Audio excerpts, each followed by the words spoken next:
I'm Joanna of Kustom Quilts, and I'm going to walk you through how I custom quilt some hexies with a simple geometric design to really make the pattern pop. Now, I'm going to be showing you how to do this with the Janome Quilt Maker Pro 20, and there's no edge-to-edge pantograph. This is just some straight, simple free motion quilting, and you don't even need a ruler for this. So let's go ahead and get started. Now, whenever I start quilting a motif like this, that's going to be something that's simple, but it repeats, I like to do a little bit of practice first, but I don't want to piece an entire practice piece. Like this is English paper piece, so it's all hand sewn. I don't want to spend the time doing that.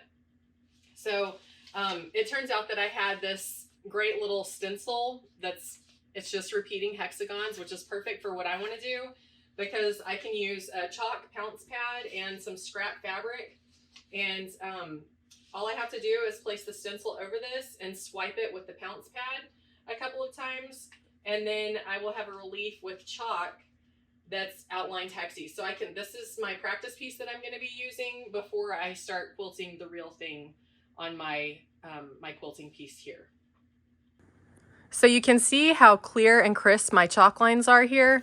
This is the stencil that I'm using, and this is my chalk pounce that I used.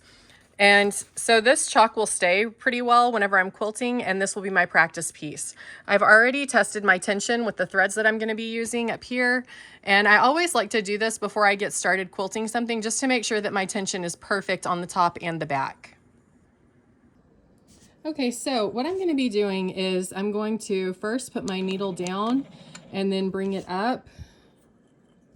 And what I'm doing is I'm bringing the bobbin thread to the top of the fabric. It's always a good idea to do this and stitch in place a few times before you start quilting. And what that does is it's going to secure your thread so that you don't get like a big buildup of thread nest on the back of your quilt.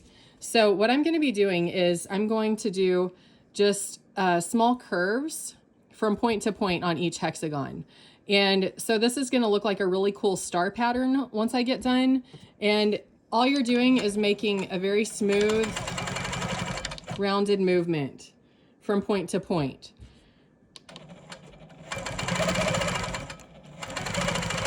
And so one thing that I don't want to do is I don't want to do all of these on the same hexagon, because then it's going to put me back at my starting place, and I'm going to have to backtrack over some other stitching in order to get to the point that I want to get to. So part of practicing this not only is like getting down the motion and the movement, but also getting down your path of travel for quilting so that you're not backtracking and stitching on top of a previous line. So I'm going to just go ahead and do what I don't want to do, and so I'm just going to stitch on top of my previous stitching line to get back to where I want. Okay, and so you can see I didn't hit my line exactly here, and so that's one of the reasons I don't want to do a bunch of that. Another is you can see the thread buildup is a little bit thicker whenever you're going over lines that you've already quilted. So what I'm going to be doing is doing like 3 or 4 and then moving into a different direction, and then I'll come back and finish those lines later. So let's go ahead and get started with our practice.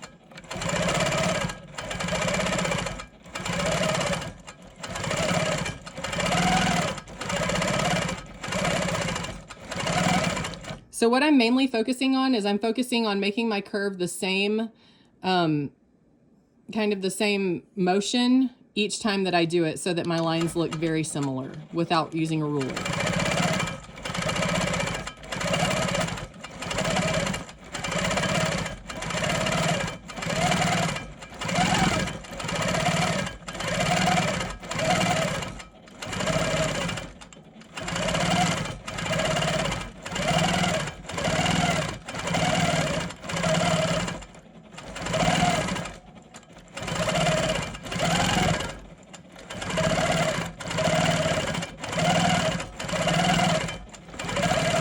And you can see that doing this with free motion is a lot faster than having to position a ruler in place and do each line individually, making sure that everything is super precise.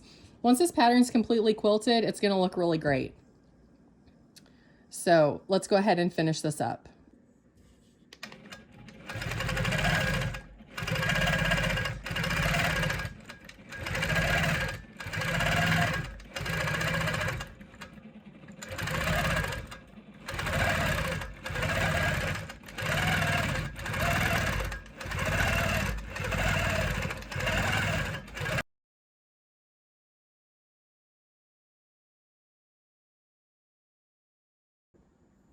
Okay, so you can see that I finished my practice piece.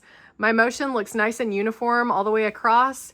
And so now I'm ready to move over and quilt my real hexie piece that's going to eventually be turned into a stocking. All right, so now we're ready to quilt our hexagon pieced stocking. And there are some things to consider before you start this. Generally, on any piece that you're going to quilt, it's a good idea to prep the backing. And so I like to give everything a really firm press, and I even do a little bit of spray starch to make sure that the seams lay down nicely and that they're not going to be a problem. So now I'm going to go ahead and get started, and I'm going to baste this in place around the perimeter and do my free motion quilting. All right, so I'm ready to get started, and I'm going to baste all the way around the perimeter of my hexie piece, and I'm going to do that with a basting stitch, which is 2 stitches for every inch, or 1 stitch every half inch.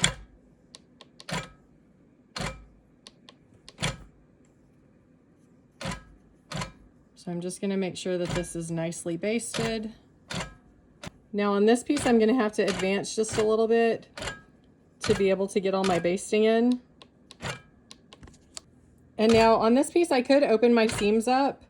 You can see that all my seams are folded back and they're pressed really nicely. That's because this piece is oversized, so I'm going to be trimming this later, so I don't need my seams open.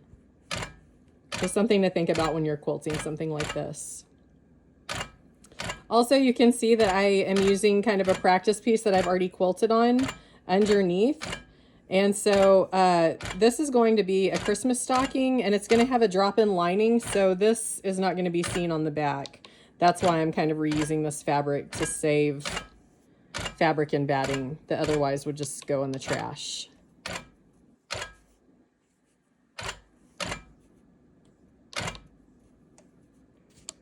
Okay, so now we're ready to get started on the actual quilting.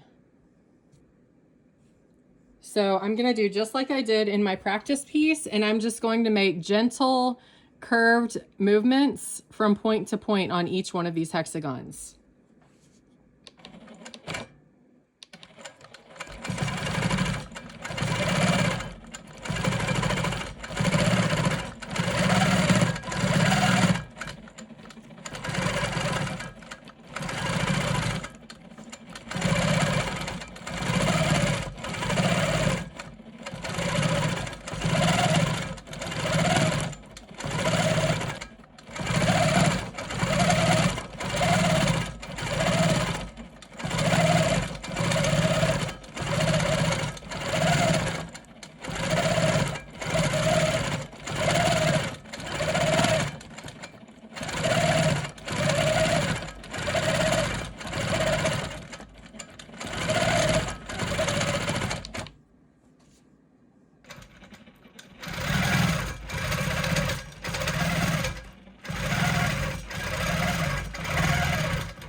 So something that you can be watching for whenever you're doing this design is to make sure that you're coming into the corner and meeting the previous points of your quilting.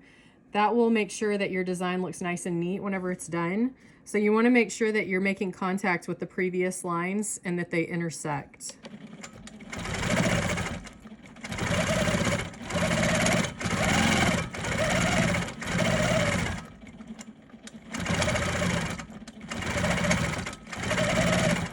So you can see that whenever I come in, I'm making sure that my needle is meeting right in that point. So that's going to make all of my lines look really nice and uniform.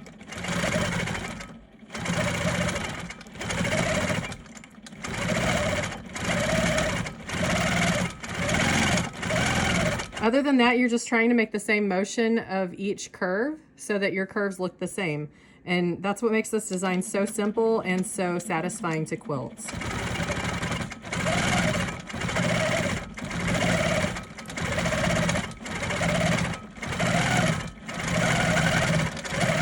Okay, just about done.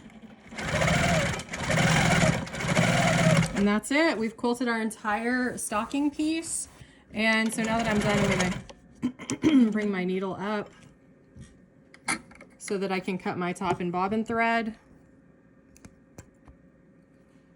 And let's take a look. It looks really great. All of our quilting looks nice and uniform.